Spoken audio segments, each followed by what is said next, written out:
Oke, baik. Assalamualaikum warahmatullahi wabarakatuh. Perkenalkan, saya Fawas Ali dengan NIM 235150301110009. Nah, pada kali ini saya akan menjelaskan mengenai tugas 3 pada Asenum 1, yaitu mengenai studi Undang-Undang PDP atau disebut perlindungan data pribadi.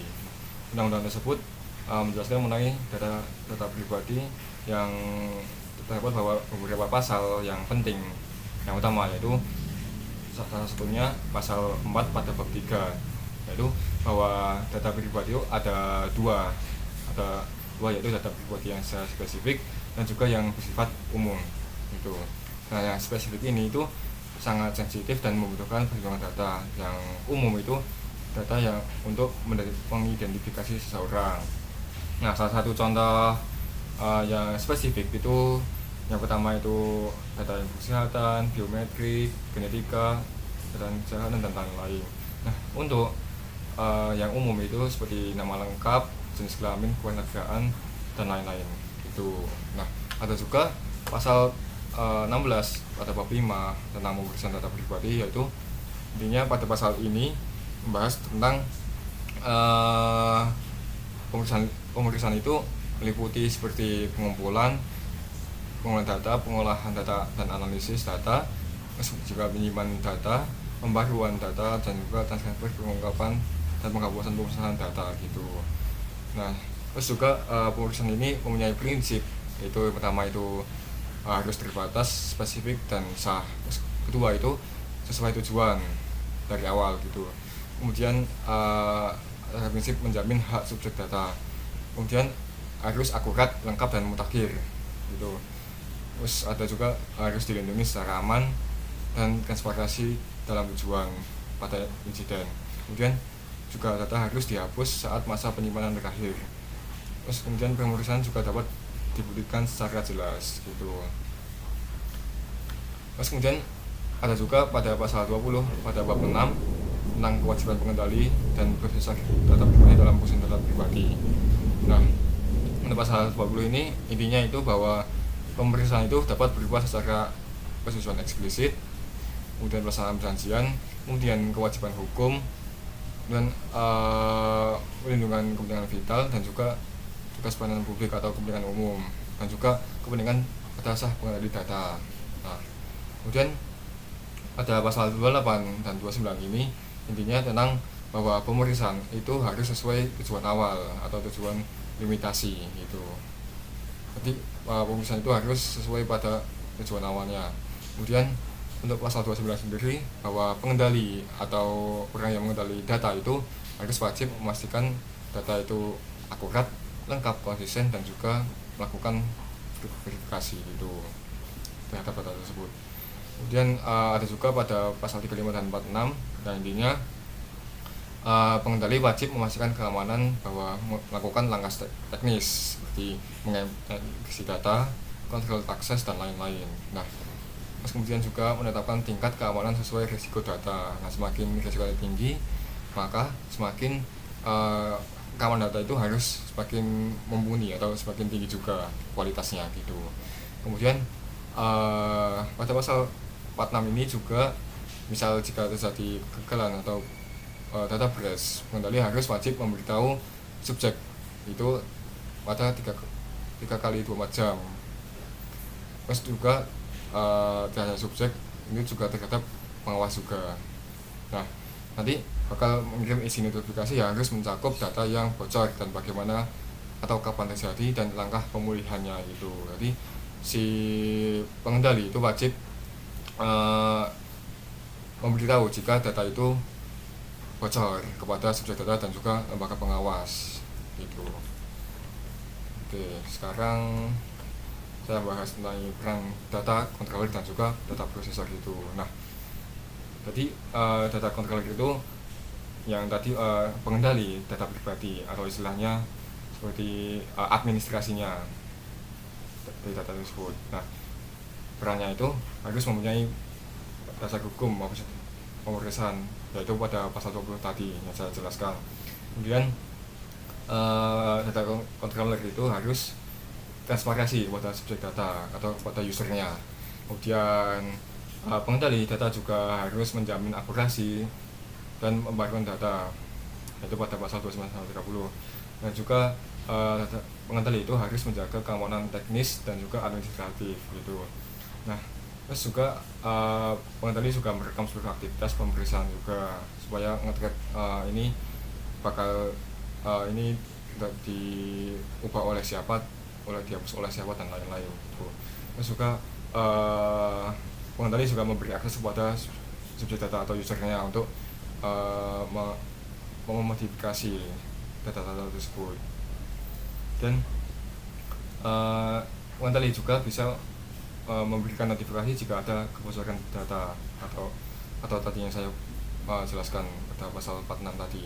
Kemudian ada juga peran dari data processor, yaitu data processor itu hanya boleh memproses sesuai instruksi pengendali. Nah, jadi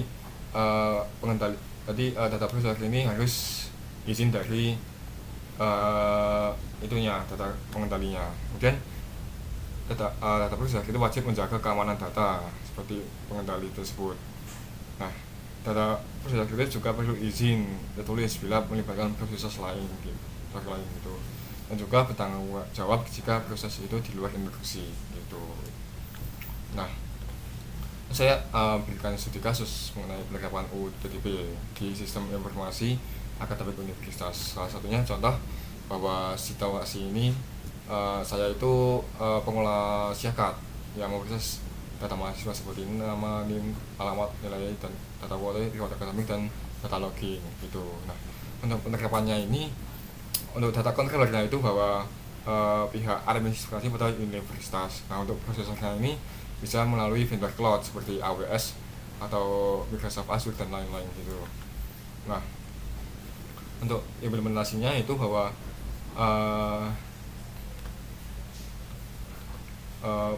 pemeriksaan berbasis itu pada dasar hukum pada pasal 20 ini, yaitu bahwa data itu dikumpulkan untuk perjanjian akademik mahasiswa, intinya dasar itu kontrak gitu. Kemudian dilaporkan juga pada PT Dikti, itu dasar atau kewajiban hukum. Terus kemudian ada juga fitur tambahan seperti misal publikasi foto, itu juga bersifat dari eksplisit gitu. Dan informasi lainnya yaitu pembatasan akses dalam prinsip keamanan. Nah, data tersebut hanya diakses oleh role yang sesuai, atau bisa jadi dosen hanya melihat atau mahasiswanya juga yang melihat gitu. Ini diatur oleh administrasinya. Nah, kemudian data tersebut harus dienkripsi juga pada database dan juga ada backupnya gitu. Jika ada suatu hari ada kesalahan yang atau kehapus gitu. Kemudian ada juga audit log pemrosesan itu pada pasal 31 tadi. Kemudian harus ada firewall, IDS, dan juga perlindungan lain. Nah, kemudian implementasi lain yaitu pada hak subjek data atau usernya atau mahasiswanya, itu bahwa universitas menyediakan menu perbaikan data diri, seperti mahasiswa ini bisa mengganti nama atau nomor telepon, email, dan lain-lain gitu. Kemudian bisa mengunduh data pribadi, misal kartu hasil studi atau laporan dari nilai semester gitu. Kemudian bisa menghapus atau menarik fitur opsional. Jadi si mahasiswa ini bisa menarik atau menuntut pihak univ untuk menghapus fitur opsional gitu. Kemudian mempunyai prosedur penanganan komplain gitu. Jadi mahasiswa itu bisa mengkomplain ya universitasnya. Nah, untuk ada juga manajemen retensi penghapusan. Jadi data mahasiswa itu yang sudah lulus itu bisa disimpan atau sesuai kebijakan retensi. Nah, ini bisa ditetapkan atau bisa dihapus juga gitu. Kemudian data yang tidak perlukan harus dihapus atau dimusnahkan. Nah, misal kayak data yang tidak valid atau yang rusak itu bisa dihapus atau dimusnahkan, karena untuk penyimpanan storage itu juga mahal gitu. Jadi harus dimusnahkan gitu, biar menghemat istilahnya biaya gitu. Terus kemudian pihak universitas wajib memberi notifikasi jika ada data yang dihapus gitu. Terus kemudian implementasi terakhir itu penanganan kebocoran data. Nah, ketika ada kebocoran data itu pihak universitas itu harus namanya itu harus mengidentifikasi sumber masalahnya itu dari mana, dari siapa, dan kapan gitu. Nah, setelah itu pihak pihak universitas itu memberi tahu dengan notifikasi kepada mahasiswa maksimal 3 kali 24 jam sesuai pasal tadi. Terus kemudian tidak hanya subjek data itu juga dilaporkan ke lembaga PDB gitu. Nah, setelah itu selesai, database itu di reset kata sandinya atau diganti kata sandinya dan dimitigasi lain gitu. Kemudian setelah itu selesai baru didokumentasi insiden agar tidak mengulangi kesalahannya gitu. Nah itu sebuah kasus yang sederhana. Oke.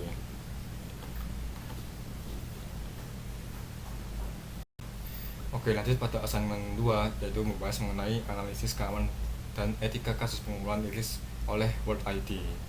Nah, sebenarnya apa itu World ID? Nah, World ID itu juga Worldcoin, yaitu aset kripto token WLD atau token WLD yang dikeluarkan oleh proyek yang sama yang dikembangkan oleh Trust for Humanity ini. Nah, ini juga dipromosikan oleh Sam Altman yaitu CEO OpenAI ini. Nah, ini juga sudah berjalan secara global sampai sekarang, namun hanya di beberapa negara aja. Terus di komponen utama WorldCoin ini ada World ID yaitu sebagai identitas digital unik berbasis biometrik yaitu berbasis iris ini. Nah, nanti irisnya ini bakal dipindai oleh orb ini, alat orb ini sebagai perangkat fisiknya gitu. Kemudian untuk tukar koinnya, untuk tukar koinnya itu memakai token Worldcoin token ini sebagai aset kripto yang diberikan sebagai imbalan setelah pembinaan iris gitu. Nah, kemudian ada juga tujuan publik yang diklaim bahwa itu Worldcoin ini membedakan manusia dari AI gitu. Jadi AI itu tidak punya iris sehingga manusia itu bisa dibedakan dari AI gitu. Nah, kemudian ada juga identitas global yang aman dan unik karena setiap manusia itu punya data iris yang beda-beda dan hampir mustahil data iris itu sama gitu. Kemudian akses ke layanan finansial itu berbasis blockchain di masa depan karena akses blockchain ini sangat adil dan transparansi gitu. Oke, lanjut sekarang cara Worldcoin itu simple, yaitu si usernya ini datang ke booth atau booth dan melakukan pendaftaran itu iris. Kemudian setelah itu iris itu di-generate generate menjadi World ID yang unik dan disimpan di database. Kemudian pengguna itu dapat token WLD atau imbalan yang gratis gitu. Tapi di Indonesia ini sebenarnya apa yang dilakukan Indonesia dan mengapa Indonesia itu Worldcoin itu sangat kontroversial gitu. Nah, balik pada tahun 2023 2024 itu Worldcoin itu aktif mengadakan pemindahan iris di beberapa kota besar di Indonesia. Nah, ini menggunakan perangkat orb ini di tempat umum seperti coworking atau space atau mall. Nah, ini mengapa sih kontroversialnya? Yang pertama bahwa sistem ini itu mengumpulkan data biometrik yang sangat sensitif yaitu iris mata. Nah, ini juga termasuk kategori data pribadi spesifik sesuai pada pasal 4 UU PDB yaitu data biometrik gitu. Kemudian ada juga ketidakjelasan tujuan pada penyimpanan data gitu.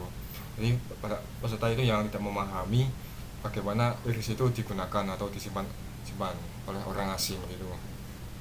Kemudian yang ketiga itu operasi itu dilakukan oleh orang asing atau orang Amerika atau orang yang sudah dikenal oleh kita gitu.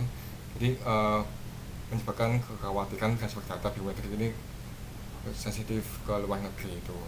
Jadi data kontrolnya itu dilakukan oleh orang asing. Nah, kemudian analisis keamanan informasi. Nah, sebenarnya apa sih risiko keamanan pengumpulan data iris itu? Bahwa data iris itu bisa menyebabkan pencurian identitas biometrik. Misal jika database-nya ini bocor, itu data tersebut tidak bisa diganti karena mata orang itu juga tidak bisa diganti, sehingga kerusakan permanen atau tidak dapat dipulihkan gitu. Kemudian potensi pemalsuan sistem autentikasi biometrik. Nah, jika irisnya bocor itu bisa dijual oleh orang dan juga disalahgunakan, seperti pemalsuan sistem autentikasi biometrik ini, seperti pengambilan akun, akses ilegal, dan juga penyamaran identitas negara ini. Juga ada risiko kebocoran data lintas negara lain, seperti data itu dikirim di server luar negeri dan Indonesia kehilangan kontrol hukum itu, sehingga disalahgunakan oleh lintas negara. Terus kemudian ada risiko juga dia nominasi. Nah, walaupun si WorldCoin ini mengklaim bahwa penyimpan data ini secara zero knowledge, atau si WorldCoin itu tidak tahu, tidak mengetahui, tidak bisa mengakses datanya tersebut dengan algoritma AI dapat mengaitkan, tapi dengan argumen tidak dapat mengaitkan data iris tersebut dengan identitas lain dari sumber eksternal itu. Terus ada risiko lain juga, yaitu disilakan gunakan seperti tadi, seperti pengawasan profiling, pendataan politik, dan juga analisis perilaku diskriminatif itu. Nah, ini juga ada potensi penyalahgunaan data iris dalam skenario terburuk, yaitu seperti tadi pemantauan penduduk, kemudian pencegahan identitas tidak global, kemudian biometrik, penipuan biometrik tingkat lanjut gitu. Kemudian pemerasan, kemudian ada juga pemanfaatan komersial tanpa izin. Terus kemudian ada eksperimen AI, misalnya wajah atau iris tanpa persetujuan pada pihak gitu. Kemudian ada juga gimana sih sistem seperti ini sebaiknya didesainkan di Indonesia. Yang penting data biometri itu hanya disimpan di Indonesia sendiri dan diawasi oleh lembaga-lembaga yang ahlinya gitu. Kemudian pengendali itu dan proses itu terdapat dan diawasi OPDP seperti tadi. Kemudian infrastrukturnya itu kemana itu diaudit oleh BSSN atau dan Kominfo sebagai standarisasinya agar aman gitu. Kemudian persetujuan itu secara eksplisit dan benar-benar inform, dan juga tidak ada imbalan secara finansial yang mempengaruhi persetujuan, dan juga ada transparansi penuh terkait penggunaan, retensi, dan juga penghapusan data. Jadi si subjek datanya itu bisa terkait penuh dengan penggunaan, retensi, dan juga penghapusan data tersebut. Nah, terus kemudian transfer data itu mengikuti pada pasal 56 UU PDB itu. Nah, tentunya saya akan analisis etika dan hukum. Nah, sebenarnya sahkah persetujuan jika diberi imbalan atau gitu uang? Sebenarnya sah-sah aja, dan tidak sebenarnya juga sah, karena persetujuan itu dapat dianggap tidak murni dan tidak inform, karena keputusan pengguna bisa dipengaruhi oleh hadiah, bukan pemahaman risiko. Jadi si pengguna itu hanya bisa jadi dipengaruhi oleh hadiah aja, dan mereka itu tidak tahu pemahaman dampak risikonya gitu. Dan dijawab berdasarkan UU PDB, yaitu yang pertama yang tadi pasal 4 tentang iris itu biometrik, bahwa data biometrik itu sangat sensitif, butuh perlindungan yang sangat tinggi. Kemudian pada pasal 20 juga, yaitu pemeriksaan wajib berdasarkan persetujuan secara eksplisit dan informasi jelas. Jadi jika pengguna itu tidak memahami atau retensi, penyimpanan atau data, maka persetujuan itu bisa tidak valid gitu, seperti yang ini tadi. Dan potensi pelanggaran prinsip itu harus transparansi dan keamanan, yaitu pada pasal 16 dan juga 35. Nah, apakah itu pelanggaran etika? Yaitu bahwa sistem seperti itu berpotensi tidak adil dan tidak transparan. Banyak masyarakat masih belum paham risiko jangka panjang, sehingga menggunakan biometrik itu bisa jadi sangat eksploitatif gitu. Nah, lanjut sekarang opini dan rekomendasi. Nah, sebenarnya apakah Indonesia itu melarang? Sebaiknya seperti tadi dibatasi ketat seperti ini tadi, bahkan dihentikan jika data itu diklaim ke luar negeri tanpa kontrol sesuatu dan tidak benar-benar inform gitu. Nah, untuk rekomendasinya jika itu ada itu untuk pemerintah sendiri itu harus membuat regulasi biometrik ketat seperti tadi, audit keamanan dan juga mewajibkan penyimpanan data di Indonesia gitu. Nah, untuk orang asing ini harus transparansi penuh dan jelaskan risiko tujuan pemeriksaan serta hentikan resiko finansial dan juga sediakan opsi untuk hapus data gitu. Dan untuk masyarakat sendiri harus waspada memberi biometrik dan memahami bahwa iris itu tidak bisa diganti karena mata itu tidak bisa diganti gitu. Dan juga jangan diberi dengan imbalan yang tinggi tanpa tahu konsekuensinya gitu. Mungkin sekian, terima kasih dari saya. Wassalamualaikum warahmatullahi wabarakatuh.